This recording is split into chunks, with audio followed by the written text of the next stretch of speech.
지난 시간까지 갈렙에 대해서 얘기했습니다. 갈렙입니다. 오늘 여호수아 믿음인데요. 그러면 여호수아가 누구인가부터 알아야 되겠는데, 여호수아는 그 모세의 보좌관, 그 시종이라 하죠. 그래서 모세를 도와서 이렇게 섬겼던 부관인데요. 제일 먼저 등장하는 게 르비딤 전투에서 여호수아가 등장합니다. 그러니까 출애굽한 다음에 이스라엘 이렇게 백성들이 나올 때 제일 먼저 공격받는데 그게 아말렉 족속들이 공격을 하거든요. 최초의 전투가 아말렉과의 전투예요. 그리고 전쟁이 일어났던 데가 르비딤입니다. 그래서 그때 이제 이스라엘 군대는 사실은 군대 조직이 없었고 무기도 없었는데 급조해서 이제 나갑니다. 그때 앞장섰던 게 이제 여호수아입니다. 그러고 나서 여호수아가 등장하는 거는 가데스 바네아. 거기 이제 시내산에 와서 이제 1년 동안 캠핑한 다음에 가데스 바네아에 갔을 때 12명의 정탐꾼을 파견하잖아요. 그때 12명 중에 여호수아 갈렙 이렇게 가나안 땅 갔다 와서 우리가 충분히 들어갈 수 있다라고 했던 거기에 이제 여호수아가 등장하게 되고요. 그 다음에 이제 그 모세가 죽어요. 모세가 죽을 때 그러면 이제 후계자를 누가 하냐 할 때 모세가 죽기 전에 이제 후계자를 세웁니다. 그래서 후계자 세울 때는 그냥 대충 해서 하는 게 아니라 이제 안수해서 공식을 하거든요.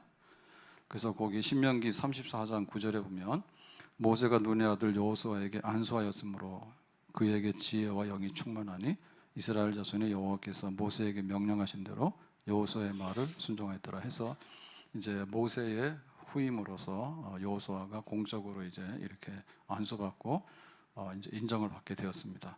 그러면 이제 여호수아가 모세 죽은 다음에 해야 될 일이 있잖아요. 그 해야 될 일이 뭔가 하면 1절에 이렇게 말했습니다. 여호와의 종 모세가 죽은 후에 여호와께서 모세의 수종자 눈의 아들 여호수아에게 일러 가라사대 해서 이제 지금까지는 리비딤 전투 혹은 또 정탐꾼 그 다음에 이제 후계자로서 이렇게 임명받은 거. 그러면 이제 앞으로 해야 될 일이 뭔가 할 때 2절의 그 내용이요. 내 종 모세가 죽었으니 이제 모세 시대는 끝났습니다. 이제 너는 이 모든 백성에게 더불어 일어나 이 요단을 건너 내가 그들 곧 이스라엘 자손에게 주는 땅으로 가라.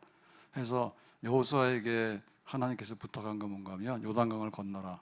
그 다음에 이제 가나안 땅으로 가라. 이제 이 얘기인데요. 이게 만만한 얘기가 아닙니다. 요단을 건너는 것도 기적이 필요하고요. 그 출애굽에 있을 때는 홍해바다를 건너는 기적이 필요했잖아요. 그래서 지금 가나안 땅 들어가려면 요단강을 건너가야 되거든요. 그게 필요하고 그 다음에는 가나안 땅에 들어가는데 가나안 땅에는 이미 7 족속들이 살고 있어요.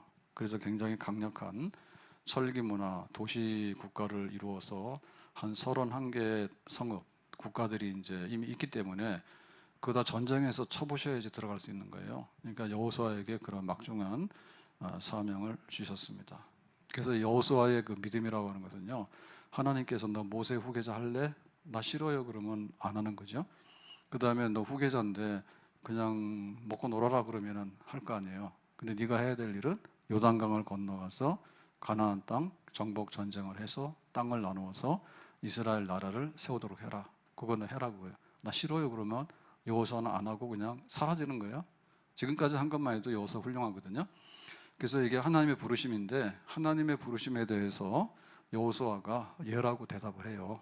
그래서 보니까 10절에 이랬습니다. 이에 여호수아가 그 백성의 관리들에게 명령하여 이르되 11절에 진중에 두루 다니며 그 백성에게 명령하여 이르기를 양식을 준비하라. 사흘 안에 너희가 이 요단을 건너 너희 하나님 여호와께서 너희에게 주사 차지하게 하시는 땅을 차지하기 위하여 들어갈 것임이니라 하라 했어요. 그러니까 여호수아가 그 백성들에게 직접 모아놓고 할 수 없으니까 이제 지도자들 관리들에게 뭐 장관들 밑에 뭐 시장들 딱 동장들 해가지고 불러다 놓고는 이제 요단강을 건널 거다. 그리고 이제 가나안 땅 들어갈 거다. 이제 그거를 준비하라고 하죠. 그러니까는 하나님께서 여호수아에게 주신 부르심에 대해서 여호수아는 그거를 내가 하겠습니다라고 인정을 했기 때문에 이제 실제로 이제 시행에 들어가는 거예요. 그래서 우리가 믿음 그럴 때 여러 가지 모양이 있는데요. 그 중에는 부르심이 있어요.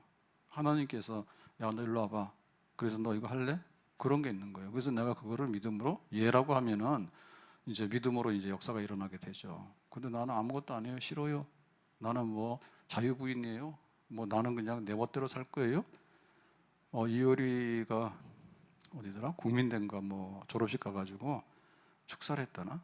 그랬는데 제가 그냥 제목만 봤는데 네 마음 가는 대로 살아라 뭐 이런 걸 했다나? 그래서 요즘 제가 상태가 좀 안 좋습니다. 예, 그래서 좀 안 좋은 소리 하니까 양해하시고 들으시기 바랍니다. 그 박사 하려고 그러면은 그래도 학부 학사부터 해서 석사 박사 하려고 그러면 꽤 많이 했을 텐데 네 마음 가는 대로 해라. 제가 다 뭐 이효리 연구하는 사람도 아니고 나 몰라요. 본 적도 없고 나한테 오지도 않을 거고 뭐 나도 찾지 않을 거고 난 몰라요. 근데 네 마음 가는 대로 해라 뭐 이런 얘기를 했다니까. 그 박사들이 마음 가는 대로 하면은 내가 볼 때 박사 안 했을 것 같아요. 무슨 소리인지 알아요? 그래도 그 졸업식 갔는데 뭐 대학 졸업한 사람도 아니고 박사 받는 사람도 있잖아요 그 안에. 그래서 뭐 나름대로는 뭐 과학도 하고 뭐 그다음에 뭐도 하고 여러 가지 했을 텐데 마음 가는 대로 그냥 네 생각나는 대로 해라 뭐 인생은 뭐 독고다이라 그랬다나? 그건 또 뭔 말이에요? 여자에 비해서 뭐 그런 말이 나옵니까? 예? 나는 안티입니다 안티. 예. 뭐 독고다이로 뭐 인생은 혼자니까 가라 그러는데 좀 이렇게 둘이서 잘 살아서 결혼도 좀 해라 이래야 될 텐데 네 혼자 가라 막 그러고 마음대로 하라 그러고 제가 제목 보고서는 그 다음에 관심 없었어. 근데 그렇게 하면은 인기는 좋은 것 같아. 근데 다 좋은 건 아닌 것 같고 팬덤이라고 그러죠. 뭐 효리 좋아하는 부대들이 있어요. 그런데 그래도 대학은 지성의 산실인데 그 졸업식에서 그런 걸 할까? 네, 서울대 졸업생이나 여기 그다음에 축사하러 오는 분들은 다 이제 골라서 하잖아요. 근데 이번에 졸업생 대표 축사는 성악과인데 이제 ROTC 지원한 여자 졸업생인가 봐요. 그런 내가 뉴스 봤거든요. 내용은 잘 몰라요. 그래도 이제 ROTC 안 가잖아요. 지금은 안 가요. 네, ROTC 옛날에는 했는데 우리 권호희 장님도 ROTC죠. 권 장로님 ROTC 맞아요? 대답을 안 해요. 다 효리 편이에요. 맞아요? 진짜 늙었나 보다. 이제 소리도 안 나오네. 젊을 때는 막 ROTC 해가지고 장교 갔다 왔는데. 그래서 성악과 여학생이 ROTC에서 간다니까 나름대로 뭔가 스토리 있는 것 같은데 국민대 망했어. 이 외야는 오늘 이거 아까 보니까 서 목사님 막 찬양을 하는데 방송에 안 나가더라고. 그런 줄 아세요? 여기 지금 음향에 문제가 생겼는가 봐. 새벽에도 막 찬송가 가다 안 가고 막 그래요. 그날 빨리 고치라 했는데. 예. 그래서 여기 할 거냐 말 거냐 그게 문제예요. 그냥 나는 그냥 내 마음 가는 대로 할 거예요. 그러면은 뭐 믿음의 그 다음의 역사는 찾아볼 수가 없어요. 그렇잖아요. 뭐 교회 오고 싶으면 오고 가고 싶으면 가고 뭐 살고 싶으면 살고 살기 싫으면 살지 말고 뭐 그런 거 아니야? 결혼도 하고 싶으면 하고 하기 싫으면 안 하고 그러면 도대체 뭐 하자는 거예요? 그러니까 믿음이라고 하는 것은 하나님에 대한 신뢰고 하나님 의지하고 나가는 건데 그래도 내 중심보다는 하나님께서 뭘 하라 할까? 이런 게 있어야 되잖아요. 그래야지 앞으로 나가는 거 아닙니까? 그래서 여호수아도 그랬지만은 모세도 그랬어요. 모세야 너가 이제 지금 미디안에서 목동생활하고 있는데 그만해라 이제 40년 지났으니까 바로왕도 다 죽었으니까 빨리 애굽으로 가가지고 내 백성을 해방시켜서 가나안 땅으로 데리고 가라라고 하니까 모세가 예 해요. 그래서 그냥 가면 뭐 하니까 내가 지팡이 줄게. 이 하나님의 지팡이 줄 테니까 이것 가지고서 필요할 때 쓰도록 해라. 그래서 모세의 지팡이 능력이 막 나타나잖아요. 그러니까 모세는 그걸 받아들였다니까. 내가 옛날에 살인도 저지르고 막 이렇게 도망 나와가지고 40년 살다 보니까 애굽은 그냥 트라우마가 있어가지고 안 간다고. 40년 전에 모세가 거사했거든요. 내가 하나님 백성을 위해서 할 테니까 그랬는데 야 네가 뭐 애굽 사람 쳐 죽인 살인자가 뭘 한다고 막 이래가지고 모세가 도망갔거든요. 그리고 거기 가기 싫은 거죠. 근데 이제는 마음이 바뀌었어요. 하나님께서 나를 가라 하니까 내가 가야 되겠다. 그리고 내 백성 해방시키라 하니까 내가 십자가 지고 가야 되겠다. 그런 마음이 있었죠. 그걸 받아들임으로 해서 모세의 그 역사와 생애가 이제 나오게 되는 거예요. 아브라함도 갈대오로서 잘 살았죠. 근데 어느 날 나이 75세인데 아브라함, 야 너 보따리 싸서 내가 지시하는 땅으로 가라. 어딘데 그러니까 그냥 가 그랬어. 가고 보니까 거기가 가나안이잖아요. 가나안 가 보니까 뭐예요? 너무나 척박한데요. 이사를 와도 잘못 온 거야. 지금 자기가 살던 이 갈대아우르는 너무 잘 사는 동네거든요. 근데 여기 와 보니까는 너무 척박하고, 근데 하나님께서 여기서 하라는 거예요. 그래서 가면은 네가 아들도 생겨서 큰 나라를 이룰 것이고 복의 근원 될 것이고 믿음의 조상이 될 것이고 막 그랬어요. 근데 아브라함도 아유 내 나이에 내가 살던 땅에서 살죠. 귀찮아 버려요. 그래 버리면은 아브라함은 그냥 갈대아 우에서 살다가 사라지는 그냥 아무런 흔적도 없는 사람이에요. 근데 아브라함이 알았습니다. 이해하고 가가지고 가나안 땅에 가서 하나님께서 약속한 것들이 있으니까 내가 여기서 살아야 되겠다라고 하니까 아브라함의 생애에 그 믿음의 역사가 펼쳐지게 되는 겁니다. 아멘. 바울도 그러죠. 바울이 믿는 사람이 괘씸해가지고 예수가 죽었는데 살았다고 제자들이 떠들고 다니니까 저것 그냥 다 잡아 죽인다 해서 예루살렘에서 얼마나 많은 사람들을 체포하고 감옥에다 넣었어요. 근데 그걸로도 분이 안 차잖아요. 그래서 다맥색에 가가지고 믿는 사람들을 체포하기 위해서 갔는데 그때 이제 예수님께서 야 네가 왜 그러냐 해서 이제 바울이 회심하잖아요. 그럴 때 바울이 회심하고 나서 뭐라 했냐면 바울 너는 로마를 가야 돼. 이방인을 위한 나의 택한 그릇이야. 너 하겠어? 라고 하니까 바울이 이해합니다. 그래서 바울이 이제 하나님의 부르심을 따라서 내가 이제는 복음을 전하는 이방인에게 내가 사도로서 살아야 되겠다. 그래서 이제 그 바울의 믿음의 발자취가 거기서부터 이제 시작이 되는 거예요. 이사야가 성전에 기도하러 가죠. 우시아 왕이 죽어서 나라 걱정이 돼서 그랬더니 이제 하나님께서 막 영광 중에 나타나셨는데 그 이사야가 회개합니다. 화로다 나에 망하게 됐다 해가지고는 정말 하나님께서 그때 말하죠. 내가 누구를 보낼 거라고 할 때 이사야가 나 좀 보내주세요 라고 하고 이제 다시 한번 그 하나님의 부르심을 받잖아요. 그 이제 이사야의 새로운 그 사역이 이제 펼쳐지게 되는 거예요. 그래서 우리가 믿음으로라고 할 때 그 믿음의 여러 가지 그 모양들이 있는데 그 여호수아를 볼 것 같으면요 모세도 그렇고 아브람도 그렇고요 하나님께서 불러서 야 너 이거 이렇게 할 때 내가 따를게요. 베드로도 뭐예요? 갈릴리에서 어부잖아요. 고기 잡는 어부예요. 살만해요. 자기 배도 있고 그물도 있어요. 근데 예수님께서 오셔가지고 야 이제 고기 그만 잡고 사람 잡으러 가자라고 하니까 그러고는 다 처분하고 따라가요. 그래서 이제 베드로의 그 인생이 펼쳐지게 되고 또 베드로의 믿음의 발자취가 거기서부터 시작이 되는 거예요. 그래서 우리가 내 믿음이 뭘까라고 할 때 정말 하나님이 나를 불러서 내가 뭘 해야 될 것인가를 이제 아멘으로 순종함으로 받아들이게 될 때 거기서부터 이제 믿음의 산 역사가 우리 앞에 펼쳐지게 되는 줄로 믿습니다. 부름받아 나서니 몸 어디든지 가오리다. 괴로우나 즐거우나 주만 따라가오리니 어느 누가 막으리까 죽음인들 막으리까 어느 누가 막으리까 죽음인들 막으리까 부름받아 나서니 몸 어디든지 가오리다. 괴로우나 즐거우나 주만 따라가오리니 어느 누가 막으리까 죽음인들 막으리까 어느 누가 막으리까 죽음인들 막으리까. 근데 여호수아는 요단강 건너서 가나안 들어가야 되잖아요. 근데 생각해 볼 때 그거를 답하기가 사실은 좀 어려울 수 있어요. 왜냐하면 전임자가 엉망을 해놨잖아요. 그러면은 이제 후임자가 가서 가만히 있어도 칭찬받아요. 근데 앞에 모세가 너무나 위대한 사람이에요. 그 여기 여호수아는 모세의 부관이거든요. 모세의 신부인 꼴인 거야. 근데 모세가 그만큼 큰 태양 같은 존재인데 하나님께 나보고 이런 거 시킨다. 내가 할 수 있을까? 되게 위축되고 그걸 받아들이기가 선뜻 나서기가 어려운 면이 있어요.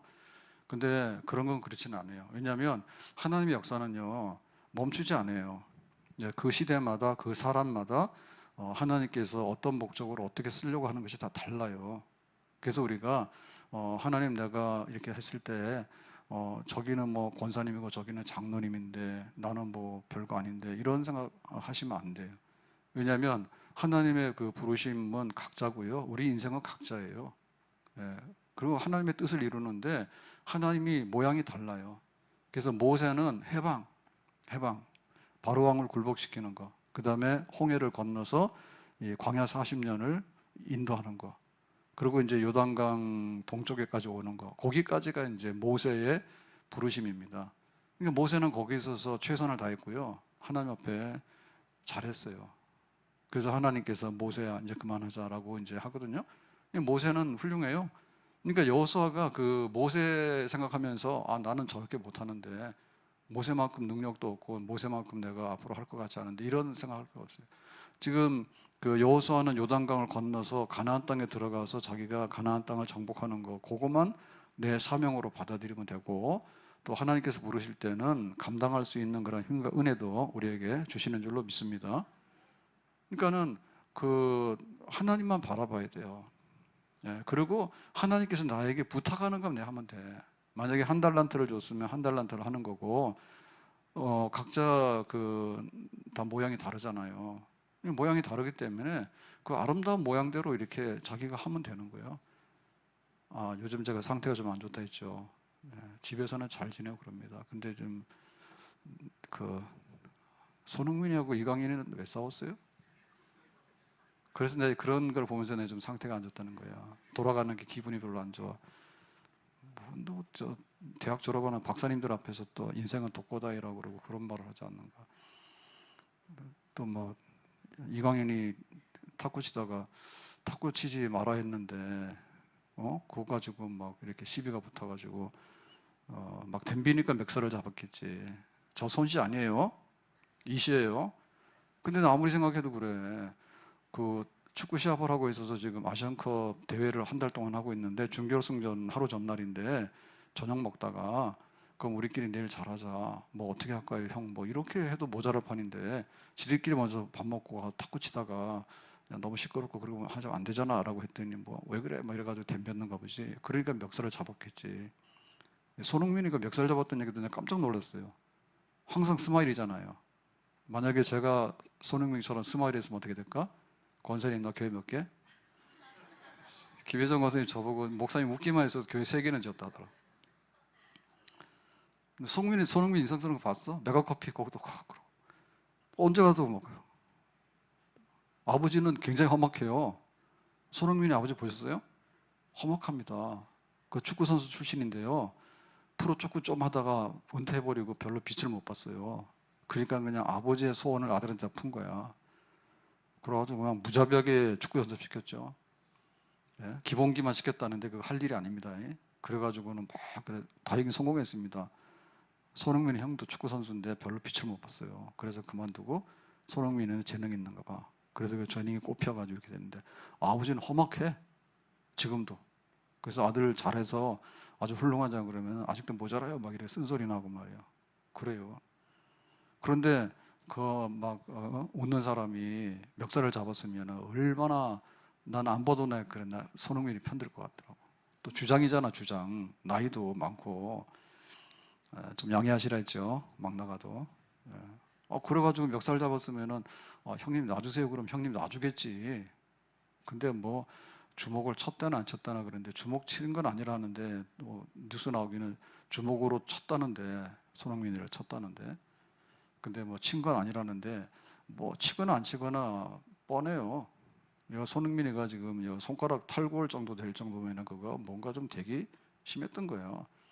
그래서 그날 요르단한테 지는 날도 이거 붕대 감고 나갔습니다. 손가락 부러졌는데 어떻게 뜁니까?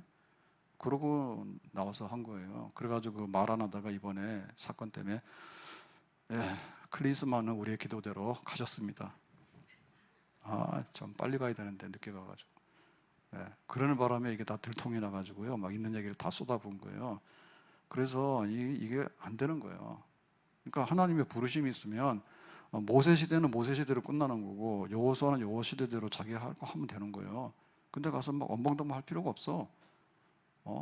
형님 알겠습니다 그러면 그냥 하면 되는 거고 그런데 야 우리는 뭐 MZ 시대인데 그 20살, 23살짜리들이 탁구를 치러 갔대 주로. 그거 막 덤빈 거예요. 걔네들은 다 안 돼요. 제가 대학생 맡았을 때요 처음에 가서 한 게 볼링입니다. 애들하고 사귈 수가 없잖아요. 그래서 한때 그 볼링이 굉장히 유행했을 때예요. 그랬는데 볼링장 가서 거의 살았죠. 매일 가니까 애들 하다 보면 따라다니다 보면은 밥 먹고 어디 갈래 그러면 볼링 그런 거 많이 했어요 그때. 그 제가 안 가게 된 거는 뭔가 하면 김영삼 대통령 그때 되기 전인가 뭐 그렇죠 하기 전인데 뭐 산행 그 등산 그게 있잖아요 정치 조직이 있잖아요 그거 하고 아 맞다 상계동에서 그 조깅 한다 하더라고. 그래서 내가 볼링장 가가지고 그 애들하고 떠들고 하는 그런 거에 대해서 김영삼보다 못하다는 생각에 내가 딱 손절했어요. 안 갔어요. 그러고 나서 또 볼링 신발도 있고요. 다 있어요. 그거 하러 다니느라고. 그리고 또 하나 한 게 뭔가 하면 탁구예요. 목사님 왔다니까 목사님 탁구 치러 가자는 거야. 그래서 탁구 쳤어. 그래가지고 어울리려고 밥 먹고 제가 활동비를 40만 원 받았잖아요. 그래서 내가 너무 순진해가지고 이 활동비는 완전히 밥 먹고 쓰라는 거다. 신방비니까. 그렇게 알아서 막 다니면서 썼는데 그때는 저녁을 하면 비빔밥이라는 게 3,000원인가 그랬습니다. 그런데 계산해 보니까요. 한 달에 100그릇을 먹어야 되는 거야. 100그릇을. 곱하기 4,000원에도 40만 원 되는 100그릇을 먹어야 되잖아요. 그럼 내가 100명이랑 밥을 먹어야 되는 거야. 그거 적지 않아요. 왜냐면 같이 사는 애들도 아니고 내가 신촌 갔다가 막 관악 갔다가 이렇게 돌아다니면서 내가 어떻게 애들 만나서 그 다음에 밥을 먹어야 되는데 그거 밥 먹어야 교제가 되잖아요. 신방이 되잖아요. 그러니까는 생각해보니까 만만치가 않더라고. 그래서 막 탁구 치자고 하면 탁구 치는 거야. 근데 이게 문제가 뭔가 하면 이게 기도원을 가잖아요. 기도원을 자주 갔거든요. 1년에도 몇 번 자주 갔다고. 그러면 기도원 가면 거기 탁구대가 있어요.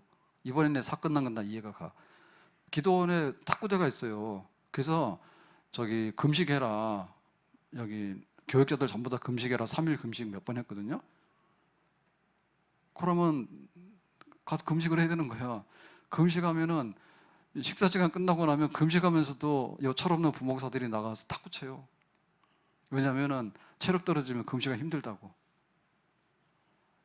관심이 없어. 철없는 짓 엄청 많이 해요. 그래가지고는 밥 먹고 나서 기도원에 탁구장이 있는데 탁구대가 있어요. 거기 가서 막 탁구 치고 금식하면서도 그 쉬는 시간 나가서 탁구를 막 치고 온다고. 근데 금식할 때도 그랬지만은 이제 집회를 가잖아요. 부흥회 뭐 수련회를 하잖아. 수련회를 하면은 뭐 4박 5일 이렇게 하니까 밥 먹고 나면 이제 탁구를 치는 거야 학생들하고. 그러다 보니까 뭐예요? 이게 집회 시간이 이제 이게 은혜가 안 되는 거예요. 그래서 애들이 눈치 보고 이제 오늘 저녁에 은혜 받으려면 눈 깜빡깜빡 하는 거야. 그럼 뭐냐면 목사님한테 탁구 져줘 그 얘기야. 이렇게 끝도 안 날 분들은 은혜가 안 되는 거야. 성질나면. 그래가지고 그런데 이번에 탁구 이해는 가요.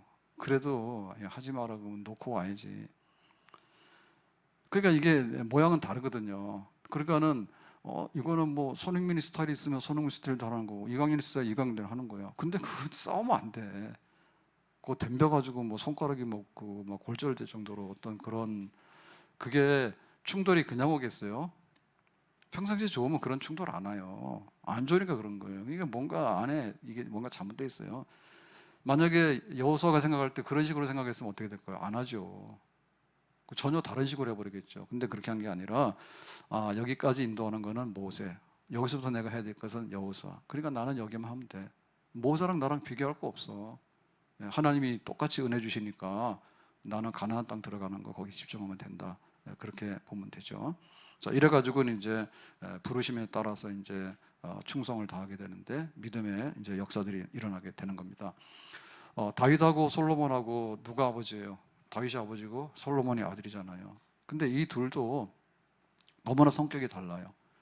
다윗은 전쟁터에서 뼈가 굵어서 인생이 끝난 사람이고 솔로몬은 그야말로 전쟁은 별로 구경도 못 해봤어요.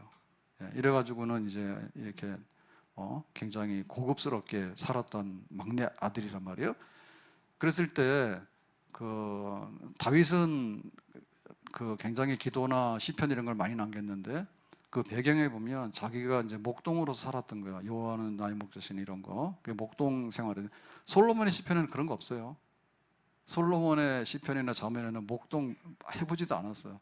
자기는 궁궐에서 막둥이로 태어나서 이렇게 막 특별히 막 사랑만 많이 받아가지고 그런 거 없어요. 그리고 다윗은 전쟁터, 나의 힘이 되신 여호와의 나의 산생 요새 그건 전쟁터 얘기입니다. 전부 다. 골리앗도. 근데 솔로몬은 그런 거 없거든요. 그래서 솔로몬은 굉장히 고급져 가지고요, 공부하고 철학하고 이래가지고는 전도서, 전도서에 보면은 뭐 온갖 얘기들이 다 있는데 그건 다 솔로몬의 철학이고 솔로몬의 지식이에요. 그러니까 달라. 근데 하나님께서 그러면 어떻게 했냐면 다윗은 이스라엘 나라를 강하게 하고 나라를 확장해서 기반을 잡는데 사명이 있어서 부름받은 거고, 솔로몬은 뭐냐면 샬롬, 평화. 그러니까는 다윗 왕국의 번영과 다윗 왕국의 꽃피우는 거, 이런 거. 그래서 삶의 질로 보면은 솔로몬 때가 나아요. 근데 다윗 때는 보면은 이렇게 확장하고 전쟁하고 개척하고 이런 걸로 보면 다윗 때가 나아요. 부름이 다른 거예요. 근데 둘 다 그걸 잘하게 되면 다윗과 솔로몬 짝이 되는 겁니다. 성전도 마찬가지죠, 그죠? 다윗이 하나님의 성전을 건축하고 싶다고 그러니까 하나님께서 너 안 돼 그랬다고. 이유가 뭔가 너는 군인이야, 피를 많이 흘렸기 때문에 너 안 돼 그래서. 그러면 어떻게 하냐 했더니 성전 준비나 해, 건축할 준비나 해. 그러니까 다윗이 착해요. 하나님 알겠습니다. 성전 건축은 내가 하고 싶지만은 안 된다고 하면은 내가 준비할게요. 온갖 준비를 다 해놔. 근데 이 솔로몬은 성전을 이제 건축을 해서 이제 준공을 해서 하나님께 봉헌하죠. 그거는 또 솔로몬이 하는 거예요. 그래서 전쟁하면서 성전 건축을 못 하잖아요. 그러니까 솔로몬은 평화로운 시대이기 때문에 이 성전 건축을 할 수 있어요. 피 흘리면서 성전 건축 못 해요.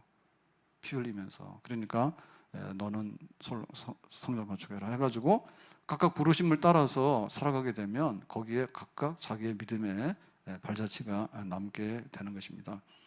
자, 그러면 우리의 믿음 그럴 때 우리가 믿음으로 뭔가를 하려고 하는데 내가 서 있는 땅이 이게 허공중에 매달려 있으면 안 돼요. 예? 여기 지금 반석 위에 서 있어야 됩니다. 그리고 내가 믿음으로라고 할 때 맹목성이 있죠. 되는 대로 해봐라. 네 하고 싶은 대로 해봐.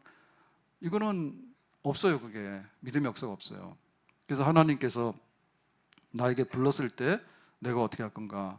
그 부르심이 있는 거지. 부르심. 그러니까 그 부르심을 붙들고 그 다음부터 이제 하나님의 여러 가지 역사들이 이제 일어나게 되는 겁니다. 모세는 출애굽, 그러니까 거기 바울은 로마를 버리라, 이방인 전도. 그 다음에 요셉은 꿈을 이루어라. 그 다음에 느헤미야는 예루살렘의 성벽을 재건하는, 그 무너진 도시를 재건하는 그게 있었고, 그 다음에 에스더 같은 경우에는 유대인들이 이제 다 학살당하는 위기가 있으니까 네 동족을 구원하도록 해라, 이제 그런 게 있었고, 베드로는 사람 낚는 어부가 되라, 고기 그만 잡고, 그런 부르심이 있고, 그렇죠? 그러니까 우리의 부르심, 내 인생의 목적이 뭐고 내 인생에 해야 될 일이 뭔가에 대해서 우리가 확고하게 붙드는 거, 그러면 이제 거기서부터 이제 믿음의 역사가 나오게 되는 겁니다. 그래서 우리의 기초가 있어야 되고 우리의 출발점이 있어야 되는 거예요. 자동차가 막 가려고 그러면은 차가 정말 좋더라고요. 옛날 차보다는 지금 나오는 차들이 다 좋아요. 그래서 카센터도 다 문 닫게 생겼어요. 가다 보면은 저기 속초를 가는데 옛날에 10시간이잖아요. 그 다음에 6시간 되고요. 그 다음에는 지금은 뭐 2시간 반? 이렇게 가잖아요. 그게 뭐예요? 속초도 망하고 중간인 것도 다 망했어. 누가 흥했는지 모르겠어. 속초에서 잠을 안 자. 밥도 안 먹어. 가가지고 거기 한 7시쯤 넘으면 식당도 문 닫아버려요. 저희 같은 경우 잠을 잘 안 자잖아요. 그래서 저녁 먹고 와야 되는데 조금만 뭐 하면은 식당들 쫙 문 닫아버려가지고, 그래서 거기도 잘 안 돼요. 그리고 중간에 그 주유소들이 얼마나 많았고 휴게소들이 많았습니다. 거기 가다 보면 저쪽에 국도로 홍천에서 빠져서 가면 철정 휴게소인가? 거기 경치도 좀 괜찮고 있어요, 거기. 근데 요즘에는 그런 데 안 들어가요. 옛날에는 거기 꼭 들러야 돼요. 너무 한 10시간씩 가는데요. 거기는 꼭 들르는데요. 그거 좀 더 가면 팜파스라고 있어요. 그래 거기도 휴게소 굉장히 좀 아기자기하고 아름답거든요. 근데 지금은 뭐 글로 가지 않습니다. 그리고 오직 가면은 여기 저 춘천에서 그냥 양양으로 그냥 막 달려버리니까 저 홍천점 못 가가지고 그렇잖아요. 여기로 가지 마시고 인제 원통으로 가시더라도 시간 차이 별로 없이 해가지고 일로 오라고 그렇게. 근데 누가 흥했나 몰라요. 뭐 중간에 저기 하는 사람도 다 망하고. 그래서 그 미시령 들어가기 전에 보면은 거기가 이제 황태 덕장이라고 그러죠. 황태를 말려가지고 가공하는 그런 게 있잖아요. 거기 보면 황태 식당들이 굉장히 많아요. 거기에 황태 식당이 많이 옛날에는 굉장히 많은데 지금 없는데 얼마 전에 가서 그 물어봤더니 그래요. 처음에 여기 양양 고속도로 뚫리고 나서 진짜 사람이 없었대요. 국도 홍천 말이 국도지 거기도 거의 중고속도로예요. 거기 해놓은 것도 옛날에 꼬불꼬불했는데 그거 지방도 만들어가지고 거기도 중고속도로예요 거기. 그런데 양양 고속도로가 뚫으니까 막 완전히 그냥 내려앉았대요.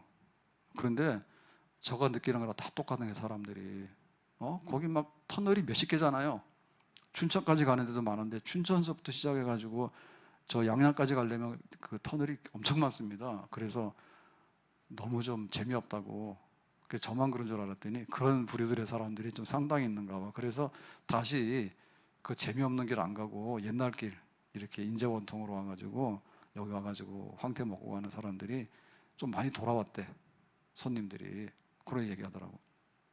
그래서 어쨌든 우리가 하나님 앞에 이렇게 부름 받아서 나갈 때 우리의 출발점이 있어야 되고 우리의 그 목표하는 점이 있어야 되는 거예요. 그래야지 뭔가 믿음의 역사가 있는 거지. 성경도 내가 읽어야 됐다고 그러면 뭔가 목표를 정해야 돼요. 내가 이만큼 읽어야 되겠다. 그 다음에 이렇게 한번 살아봐야 되겠다.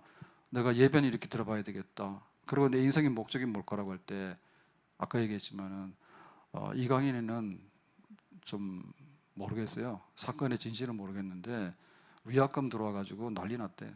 광고 막 많이 하지도 않지만 손흥민이 광고 얼마나 많이 합니까, 그죠? 그래서 이제 좀 잘한다 하니까 막 광고가 붙어가지고 하나 붙으면 뭐 10억, 몇십억입니다 하나에. 그러나 이제는 사실은 그 축구 선수 돈 받는 것보다 광고가 더 많잖아요. 그런데 그거 막 해약되거나 아니면 위약금까지 물어내려면은 지금 큰일 났어. 큰일 났어. 국민 괘씸죄에 걸려가지고. 그러면은 먹고 살기 위해서도 빨리 나와서 형님도 잘못했고 잘못했습니다. 그럼 말아야 되는데 성깔이 막 그렇게 되게 안 좋았던가 봐 그동안에도. 그러니까는 축구 열심히 해봐야 돈 별로 못 벌어요. 가만히 있어도 이렇게 광고가 들어오고 막 후원이 들어오고 이래야 되는 거지. 그 축구 선수 수명이 얼마 간다고. 그러니까는 내가 볼 때 손흥민은 축구도 잘하지만 하도 웃는 스타일이 돼가지고 평생 돈방석에 앉게 생겼다니까. 은퇴하고 나면 더 바쁘다니까. 가는 데마다. 그러니까 우리의 믿음이 부르심이 있어야 되는데 내가 선수로 불렀던 내가 돈을 벌어야 되니까 내 직업으로 불렀던 혹은 내가 뭐 전 국민에게 좀 이렇게 기쁨을 주면 얼마나 좋아요.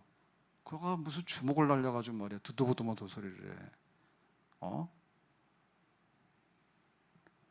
어디 뒷골목에서 화장실 가서 붙으면 하셔야 되지. 어떻게 저 대회 하는데 그 식당에서 감독도 있고 선수들이 다 있는데 그런 데서 붙어가지고 막 거기서 그럽니까? 상상이 안 가더라고. 상상이 안 가. 자꾸 얘기해서 미안합니다. 아까 제가 양해하라 했죠. 네, 부영 회장님도 마음에 안 들어요. 뭐 하면은 꼭 1억이야. 그래서 내가 저기 곤지암에 가면은 그 뭡니까 거기 곤지암에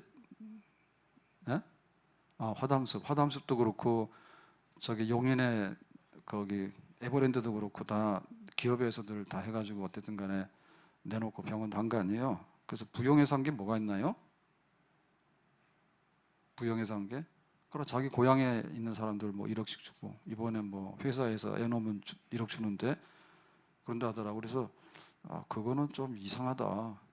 왜 돈 가지고 자꾸 자기들을 아는 사람만 자꾸 돈 자랑하는지. 우리나라 인구가 5천만인데 나머지는 손가락 빨고 있어라고. 그래서 그런 거 처음에는 몰랐는데 자꾸 하니까 별로 내키지가 않아요. 야, 공공을 위해서 뭔가를 부영해서 그러면 병원 하나 지어주든지 뭐 이렇게 하든지 아니면 공원 하나 만들든지 그랬더니 더 마음에 안 드는 거는 대통령 마음에 안 들어요. 왜냐하면은 그 1억을 줬는데 애노라고 그랬더니 막 이렇게 지금 그거 받으면 세금이 많잖아요. 그러니까 뭐 세금을 줄여서 면세 줄이는 방향으로 뭐 하라 그러니까 또 열심히 하는가 봐. 대통령은 그냥 대통령 중요한 일만 하세요. 카이스트 가가지고 뭐라 하다가 또 봉변당하고 오늘 뉴스 봤죠. 예, 그러니까는 아니 뭐 그 1억 주는 거 뭐 줄 수도 있으면 가만히 있으면 되지 뭐. 그러면 어떻게 하란 말이에요. 그러면 그거 뭐 또 세금 좀 없애라고 막 그러니까 공무원들이 가서 또 막 만들어서 갖다 바치는가 봐. 그렇게 하면 안 되죠. 그것 때문에 지금 뭐 세금 저기하게 생겼어요. 지금 그럼 우리가 애 놓는 게 1억 받으려고 애 놔요? 돈 많아서 회사에 줬으면은 뭐 소롱민 뭐 50%다 떼갑니다 한국 같은데 1년에 200억, 300억을 받아도요. 한 세금만 해도 한 50% 이상 떼갈 거예요. 그러면 그런 거지 뭐 그거 줬다 해가지고 또 막 세금 면하라고 해서 막 그 압력 넣어가지고 압력이라보다는 막 지시하고 그러는데 그런 지시 안 해도 될 것 같아요. 아무튼 우리의 믿음에 부르심이 있어야 돼. 내 성경 어떻게 읽을까? 그럼 내 직분 어떻게 감당할까? 그다음 내가 예수님의 이름으로 가정을 이뤄서 결혼했으면 내가 이거 어떻게 할까? 그다음 내가 집사직을 받았으면 내가 이거 어떻게 할까? 하나님께서 나에게 너 요단강 건너가서 가나안 땅을 쳐서 정복해가지고 여기다 나라를 세울 수 있는 거 할래? 라고 하니까 알겠습니다라고 했잖아요. 그러니까 거기서부터 믿음의 그 역사가 나오는 거잖아요. 그러니까 지금 우리가 이게 없는 거예요. 선한 표대가 없는 거예요. 선한 표대. 내가 왜 살아야 될까? 내가 무엇을 해야 될까? 여기에 대해서 이 확신이 없는 거예요. 그러니까는 이게 모순이 되거나 아니면은 요단강 물 있으면 안 가는 거고 뭐 가나안에 들어가서 전쟁하면은 안 가는 거고 뭐 말지 뭐 이렇게 버리고는 흐지부지하고 말아버리는 거죠. 앞으로 가야 되죠. 부름받아 나서니 몸 어디든지 가오리다. 괴로우나 즐거우나 주만 따라가오리니 어느 누가 막으리까 죽음인들 막으리까 어느 누가 막으리까 죽음인들 막으리까. 누구든지 나를 따라오려거든 자기를 부인하고 자기 십자가 지고 나를 좇을 것이니라. 제자도 내가 예수님의 제자가 되고 믿는 그리스도인이 됐으면 그리스도인이다, 예수님의 제자다, 내가 교인이다, 내가 예배드리는 예배자다 라고 했을 때 하나님의 부르심, 하나님 부르심에 대해서 내가 예라고 하면 그때부터 예배드리는 사람으로서의 믿음의 삶이 나오는 거고 내가 예수님의 훈련된 제자예요. 그러면 내가 예수님의 제자로서 그리스도인으로서 어떻게 될 것인가에 대한 그 분량이 나오는 거예요.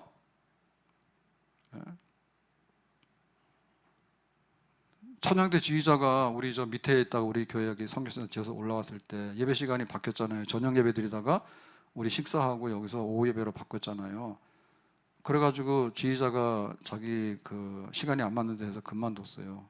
그랬는데 목양실 와서 똑똑똑 했어요. 나는 모르고 문을 열어줬어. 요새는 잘 안 열어줍니다. 나한테 와서 똑똑똑해서 좋은 일을 있는 사람 별로 없어요. 중요한 거는 밑에서 인터폰으로 다 해요, 방울 목사님이. 그래가지고 이거 하는 거는 그래요. 그래가지고 보니까는 그 지휘자인데 나는 뭔 소리 하는지 몰랐어요. 나 당했어요. 갑자기 주먹 날라온 거 똑같아. 정확한 건 아닌데 뭐 당신이라고 한 것 같지는 않지만 목사님이 뭔데 연습 시간을 마음대로 옮겨가지고 내가 그만두게 되냐고 이렇게 말했어. 예?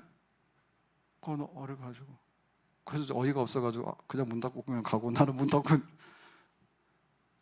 내용이 그런 거예요. 주일날 오후에 내가 저 알바를 해가지고 레슨도 하고 이렇게 돈을 벌고 하는 그런 걸 하는가 봐. 그런데 이게 지금 오후 예배를 하니까 오후 예배 끝나고 연습을 하고 이렇게 돼버린 것 같아요. 그러면 교회 예배 시간 옮기는 게 뭐 지휘자 알바 내가 시간표 맞춰가지고 가서 물어봐야 됩니까? 지휘자님 오후에 알바가 있습니까? 주일날. 그럼 우리 예배를 어디로 옮길까요? 내가 그래야 돼? 미쳤나? 교회가 예배 시간을 정해서 유익하면 그렇게 되는 거지.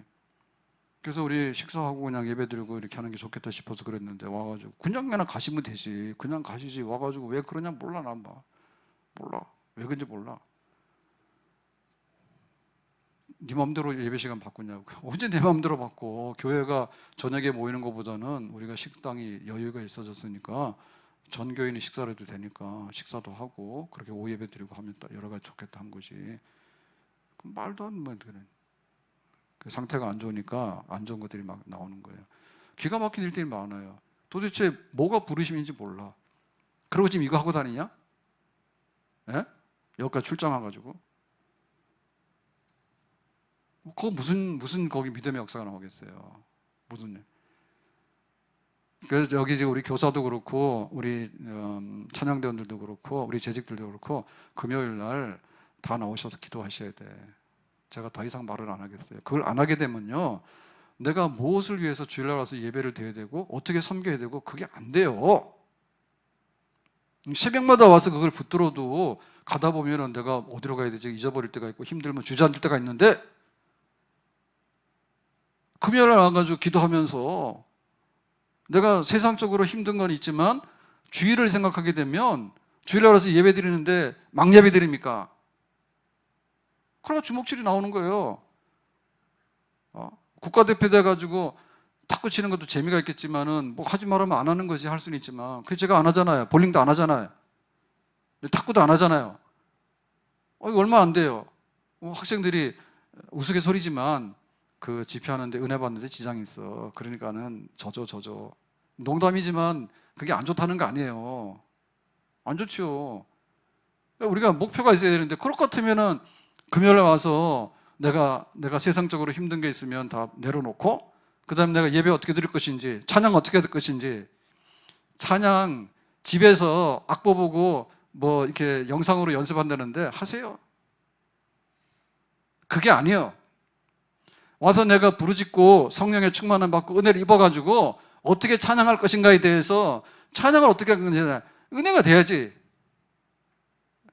은혜가 돼야지. 어떻게 이렇게 천재적입니까? 주일날에서 악보 한 보면은 조금만 보면은 막 곡이 노래가 불러지고 그 다음에 거기서 어떤 내가 해야 될 막 감동이 나오고 합니까? 그렇게 되는 건 어디 있어 그게? 다 똑같은 거예요. 내 부르심이 뭔가에 대해서 내가 예배자로서 부름을 받고 내가 장로로 부름을 받고 내가 찬양대원으로 부름을 받고 내가 교사로서 부름받았을 때 하나님 내가 이걸 받아들입니다라고 했을 때 그때부터 내가 허리띠를 졸라매고 그렇기 때문에 요단강을 어떻게 건너가게 될까? 그렇기 때문에 내가 여리고성을 어떻게 치게 될까? 그렇기 때문에 여리고 다음에 이 가나안 땅에 있는 30개가 넘는 그 도시국가들을 하나씩 쳐서 승리를 해야 되는데 어떻게 될 것인가? 하나님 날 불러서 내가 예라고 했기 때문에 하나님이 나와 함께 하셔서 내가 이 사명을 감당한다라고 하니까 믿음의 역사가 계속해서 진보되고 믿음의 역사가 계속해서 한 걸음 한 걸음 나가게 되는 줄로 믿습니다. 아멘. 우리 직장을 감당하기 위해서, 내 가정을 감당하기 위해서, 내 교회를 감당하기 위해서, 내 직분을 감당하기 위해서 나에게 여러 가지 재능이 있어요. 노래도 부를 수 있고 내가 축구 선수를 할 수 있고 뭘 할 수 있는 거예요. 근데 하나님 앞에 나가서 내가 너에게 이런 걸 줬으니까 이걸 가지고서 어떻게 써라, 뭘 해라, 그 부분에 대해서 하나님께서 우리에게 들려주시는 것이 있을 때 내가 그걸 받아들여야지. 그 다음에 하나님의 역사가 우리 안에서 그것이 이루어지게 되는 겁니다. 하나님이 뭘 하러 가는지 몰라. 그러다 보면 뭔가를 얻었는데 나중에는 못 가는 거예요. 요단강 안 가면 그만이고 가나안 안 들어가면 그만이고 놀다가 그냥 그만두면 그만이지. 그렇게 돼버리는 거거든요. 여호수아, 모세 부관, 여호수아 정탐꾼, 여호수아 모세의 후계자에서 뭐 요단강 건너가. 여호수아 뭐 하라고? 가나안을 쳐. 뭐 하라고? 하나님 나라를 세워.